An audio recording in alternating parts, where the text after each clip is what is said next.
Hi, Dean Jenkins with FollowMeTrades.com, and this is the January 15, 2018 edition of Beyond the Noise, our weekly market newsletter.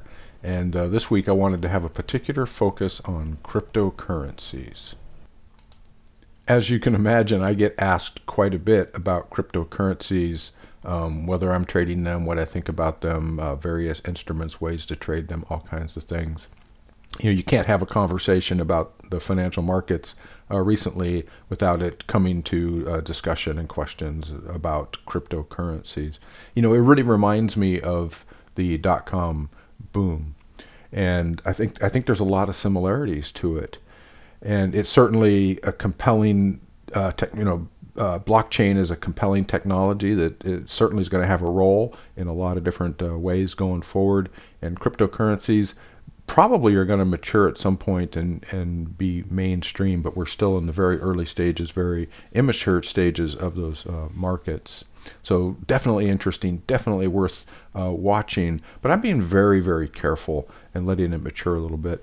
I came across a great article here, an interview with Warren Buffett, and he makes some great comments here, and I've got a link to this article in the text version of this update. But Warren says, in terms of cryptocurrencies, I can almost say with certainty that they will come to a bad ending.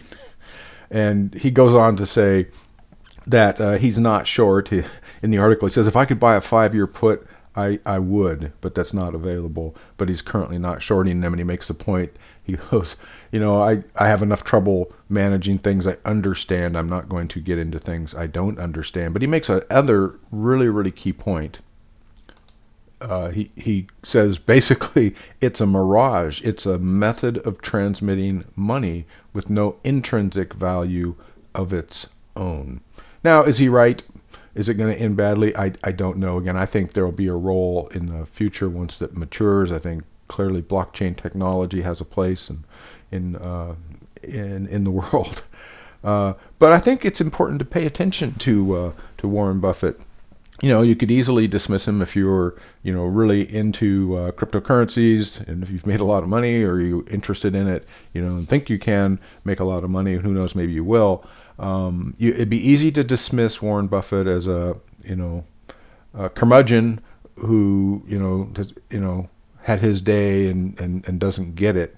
But he was saying the same things about the dot-com bubble when company valuations were soaring, they didn't have revenue, they didn't have income, and he says, "Boy, I'm staying away. I don't understand these, and I don't see value in a lot of these." And a lot of those imploded.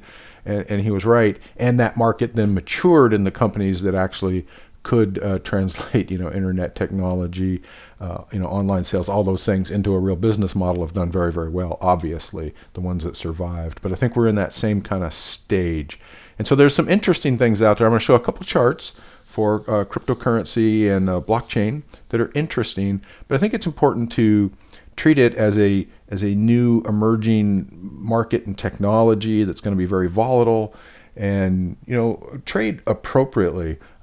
I may get involved as it evolves. I wouldn't tell anybody don't touch it, that it's going to blow up, but I would say approach it with real caution and use the same trading rules we use pretty much in any other market, and that's with only investing a portion of your portfolio that you would deem appropriate for high risk and that you could afford to lose, and have strict trading guidelines about when you would get in, risk control, how much you're willing to lose on it, and a method for managing those trades. But let's take a look at a couple charts. So here is the futures chart, daily futures chart for Bitcoin, which was listed late last year on the CME, Chicago Mercantile Exchange. And this clearly doesn't show the run-up prior to the futures being listed, but since they've been listed, went live, hit about 20,000, pulled back down to about 13, right? That's an impulsive move, and then it rebounded up into these blue lines, a Fibonacci retracement zone, and now it's starting back down. So just based on the data we have in front of us, this looks like a continuation of that initial move down. down to a range of about 12,000 to 9,000. Now, again, it's limited data, but for what we do have, since the futures have begun trading, it looks like we got some more lows to come on the Bitcoin futures. Now, here's an interesting company that I'm watching. This is a stock. It's a Riot Blockchain, and the symbol RIOT. Now, this went along under $5 forever, and then took off like a rocket ship up to over 45. This is an impulsive move. There's a correction happening down to about 21, and it looks like it may be finding some support here at the Ichimoku cloud. So if we get a good sharp reversal, a couple, let's say 3 or 4 price bars, and it stays above the cloud, there may be a long trade, a continuation, impulse, correction, continuation up above 44. So that might be tradable and fun, and it's got really nice volume on it. So that could be a long trade. It's probably a few days to a week away from confirming that, and if it continues down, then there's a problem and I wouldn't be interested. But if it reverses and heads up, there might be a really good long trade here on Riot. Here's one more chart. This is Kodak, and a good indicator of the speculative bubble nature of things, crypto and blockchain. So Kodak, essentially a dying company in death throes, completely missed the digital photography revolution and got crushed as a result of really missing that. Here they are down at $3 a share, and all they had to do was announce that they have an initiative to use blockchain technology to democratize photography or art, and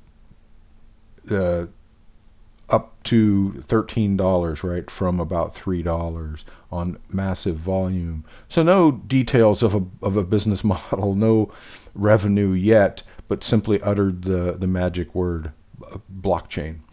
So that is an indication of the speculative, almost manic behavior going on in the market. And it's something, again, to pay attention to look for, trading opportunities, perhaps, again, with the higher risk portion of your portfolio. But also approach it with a bit of,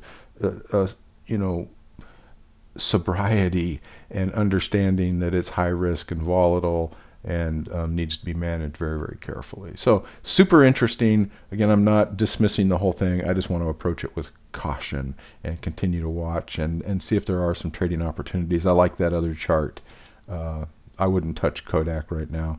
That could totally break down, in my opinion. But the other chart, Riot, looks like it has some potential, right? And I really like the volume and the movement here in price action. So that's just a quick update and a few thoughts I had on cryptocurrency, blockchain in general. Thought I'd include it in this week's newsletter since it's, again, such a big topic on everybody's mind. So let's go ahead and get to the normal part of the weekly market update newsletter. Here I'm looking at the S&P 500, and lo and behold, last week new record highs yet again.